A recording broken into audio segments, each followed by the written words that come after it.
Hey folks, welcome back to Let's Play The Suffering. I'm your host CPC Gamer, and in our last episode, we escaped the prison, having broken back into the prison, having previously broken out of the prison. I don't know, I think it'd just be easier to install a revolving door at this point.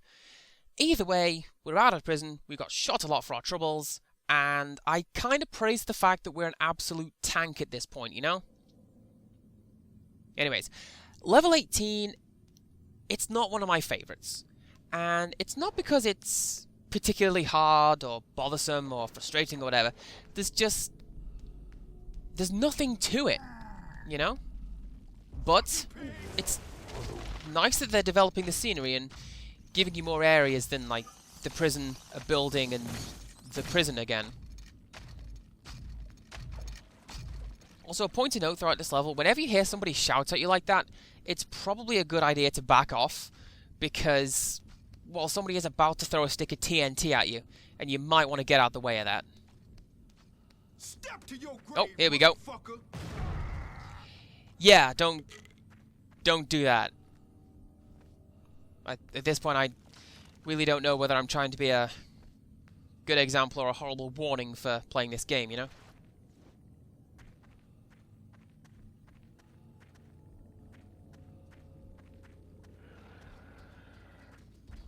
Okay, so at this point we've got some more sort of monster infighting, and hopefully at this point the Festa's going to win. I've no idea. Like I say, the hierarchy is usually that the Festa kills everything because it's pretty much invincible. Oh, okay, cute little thing. If you walk through the water, your movement's hindered, obviously. Duck into first person, your movement is not hindered. We're not supposed to go and see those guys. We're not supposed to get that close, and well, the game punishes you for doing that by dropping a stick of dynamite on your heads. Absolutely brilliant. By the way, just to continue the pattern, we just broke back into the prison. We're back incarnate. Now, this is not the prison itself, but it's one of the buildings that comprises the complex. This is a World War II bunker. Now, there is a secret somewhere. Ah, here we go. Right. If you carefully shoot out that munitions crate, then you can come in here and find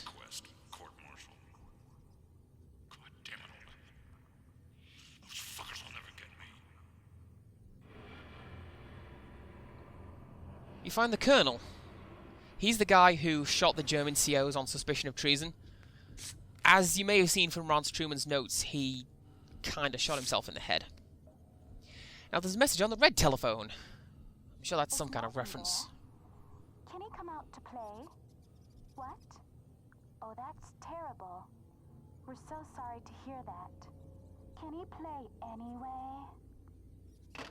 Now that is vaguely creepy. Don't do that, game. Alright. Coming up, we have the single... there we go, there, the flares. We have the single worst part of this game. In my opinion, anyhow. We have another arena, except this one's going to throw mainliners and marksmen at us, and it's going to take place in pitch darkness. Now, this is the only place where we need the flares. I mean, you remember back in, like, video 1, how we'd only need them at one point in the game? Here it is.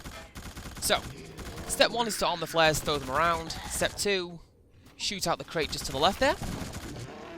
And this sets off a slew of monsters who have just come to kill us. Although, did you know, since we're here, the firing squad never actually took off as a method of execution in the United States? In fact, there's only the one state that utilizes the firing squad, and... well, easy guys, I'm talking. And... you know, it's not the one state that you think that it is. It's actually Oklahoma. So, I mean, it's close enough, you know? Still, overall, only 4 states have ever officially sanctioned the firing squad. Those being Oklahoma, Idaho, Utah, and Nevada. And now the flares have died out. This is the scariest part of the game. If you saw my Shattered Memories playthrough, you'll recall I mentioned I play these games on a ridiculously dark, flat screen. Personal space, dude. Personal space. Get out of here. You recall me saying I play these games on a really dark, flat screen?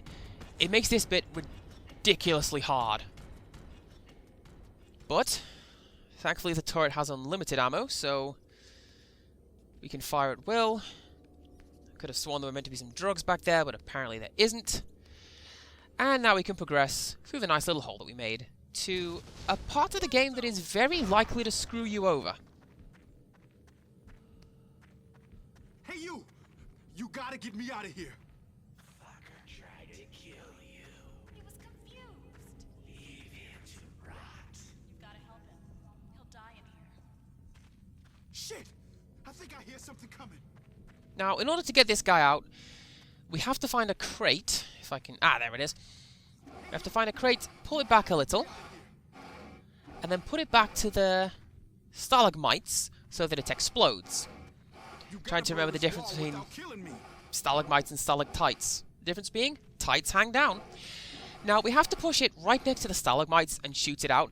The trouble is, that guy, he likes to stand right next to the rocks whenever you move away, so very often he gets blown up too. We safe? Thanks, man. We're safe. I would have gotten out of there myself, but you just sped the shit up. Hey, sorry about trying to blow you up back there, but I thought you were a hack.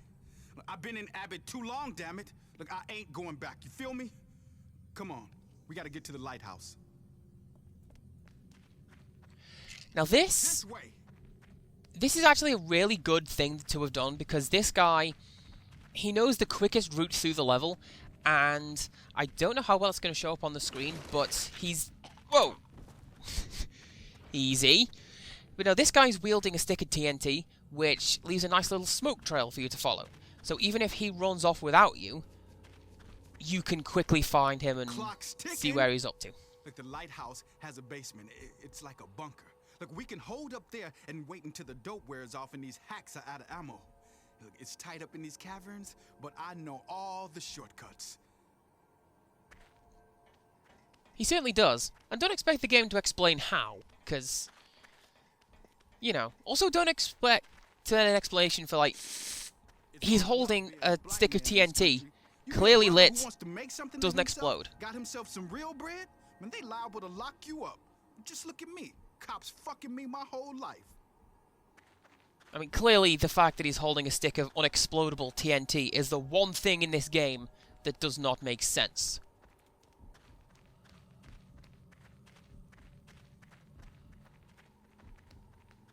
Now, as far as I remember, this actual part of the game is really, really short if you have that guy, which is nice. I don't know that he has a name, which is rather unfortunate, because pretty much every other NPC has a name, even the ones who aren't actually, you know, explicitly named or referred to by the other characters. Time has come, motherfucker. There's only one part of this level where he's gonna die, if he is gonna die, and that was it. That one little fight, that's where this guy's gonna cop it. It's this way. Borrower? Hello? Ah, hello! We're almost to the lighthouse. Come on. There we go.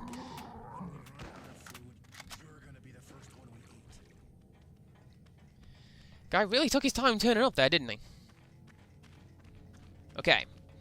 Next up... It's right up here. Come on. Next up is the worst boss fight in the game. It's pretty clever, but annoying, because the game kind of requires perfect timing. That's what I loved about you. She loved the fact that I hung around with black dudes with dynamite. Sweet. This Feels is it. crazy. We're set now. It's like a vault in here. Nothing can get in. Nothing. You say something?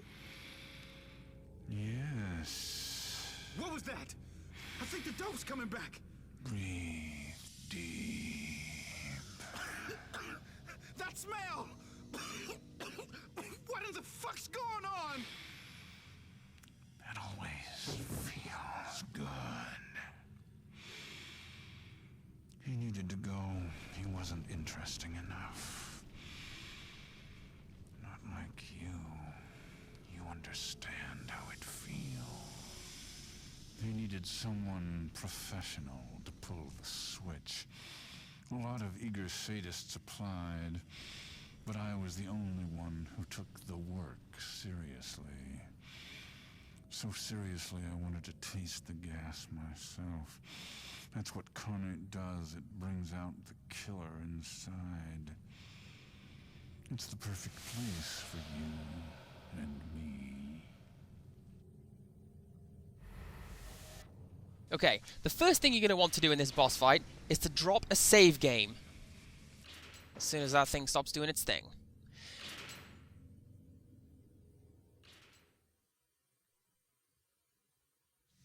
Okay, so the reason you're going to want to drop a save game is because gaseous clay over there is really, really hard to kill. This is I'll be honest, it's my second time taking this, so hopefully this is going to work out. But, yeah. He's trying to poison us, and in order to stop him, we must first stop the flow of gas. Oh, come on, I totally had that thing loaded.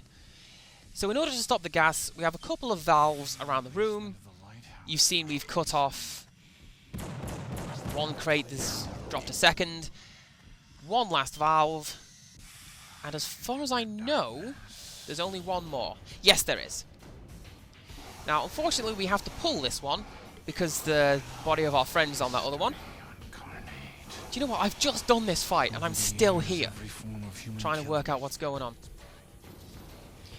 Okay, now we have the most annoying part of the fight.